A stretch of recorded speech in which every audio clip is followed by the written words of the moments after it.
নমস্কার বন্ধুরা, পম্পার ঘরোয়া রান্নায় আপনাদের সবাইকে স্বাগত। আজ আমি বানাবো আলু দিয়ে মাছের ডিমের ঝোল। তার জন্যে এখানে নিয়ে নিয়েছি 150 গ্রাম মাছের ডিম। ডিমগুলো ধুয়ে পরিষ্কার করে নিয়েছি। এবার ডিমের মধ্যে দিয়ে দিচ্ছি একটা মিডিয়াম সাইজের পেঁয়াজ কুচি, 3টে কাঁচা লঙ্কা কুচি, স্বাদ মতন নুন, পরিমাণ মতন হলুদ ও 1.5 চামচ বেসন। সব কিছুর সঙ্গে ডিমগুলো খুব ভালো করে মেখে নেব।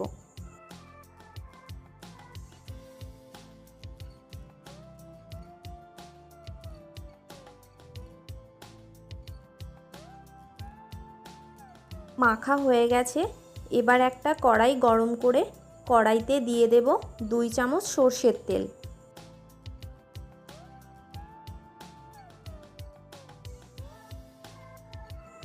তেল গরম হয়ে গেলে মেখে রাখা মাছের ডিমগুলো বড়ার আকারে ভেজে নেব।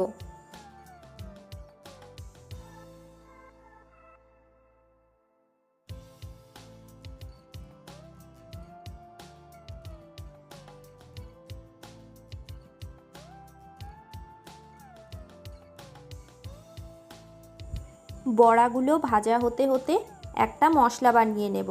তার জন্যে নিয়ে নিয়েছি 1/2 চামচ গোটা ধনে, 1/2 চামচ গোটা জিরে, 5টা কাঁচা লঙ্কা, 7-8টা রসুনের কোয়া ও 1 ইঞ্চি আদা।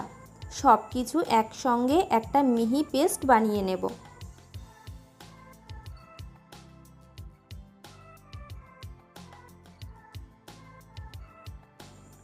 এইদিকে মাছের ডিমের বড়াগুলো ভাজা হয়ে গেছে।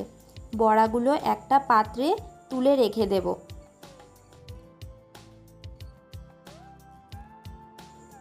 ওই তেলেই ভেজে নেব কেটে রাখা আলুগুলো। আলুগুলো আমি লম্বা লম্বা করে কেটে নিয়েছি। আলুগুলো লাল লাল করে ভেজে তুলে নিচ্ছি। ওই কড়াইতেই দিয়ে দিচ্ছি 1 চামচ সরষের তেল। তেল গরম হয়ে গেলে ফোড়নে দিয়ে দিচ্ছি একটা তেজপাতা, গোটা গরম মশলা ও 1/2 চামচ গোটা জিরে।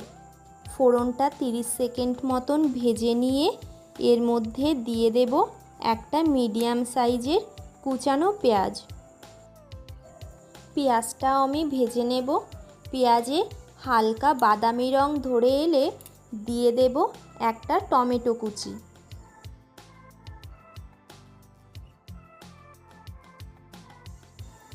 টমেটোটা একটু নরম হয়ে আসলে দিয়ে দেব পেস্ট করে রাখা মশলাটা। মশলাটা ভালো করে মিশিয়ে নিয়ে এর মধ্যে দিয়ে দেব স্বাদ মতন লবণ ও পরিমাণ মতন হলুদ। সব কিছু আবার ভালো করে মিশিয়ে নেব। দিয়ে দেব 1/2 চামচ মতন লঙ্কার গুঁড়ো। গ্যাসের ফ্লেম লো টু মিডিয়ামে রেখে মশলাটা 2-3 মিনিট কষিয়ে নেব। কষানো হয়ে গেলে দিয়ে দেব 1/2 কাপ মতন মিক্সি ধোয়া জল। মশলাটা আবারও 2 মিনিট মতন কষিয়ে নিয়ে এর মধ্যে দিয়ে দেব আগে থেকে ভেজে রাখা আলুগুলো। আলুগুলো মশলার সঙ্গে খুব ভালো করে কষিয়ে নেব যতক্ষণ না মশলা থেকে তেল ছেড়ে আসে। মশলা থেকে তেল ছেড়ে আসলে দিয়ে দেব পরিমাণ মতন জল।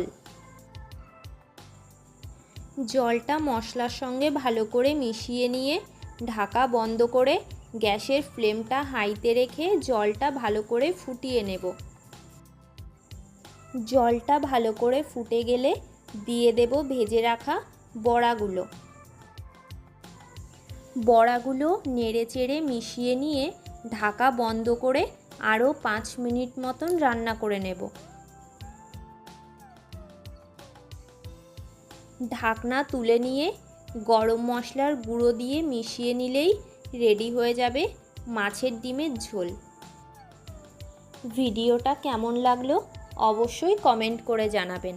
ভালো লাগলে ভিডিওতে একটা লাইক করে চ্যানেলটাকে সাবস্ক্রাইব করে পাশে থাকার অনুরোধ রইল। দেখা হবে অন্য কোনো রান্নার রেসিপি নিয়ে। ভালো থাকবেন, সুস্থ থাকবেন।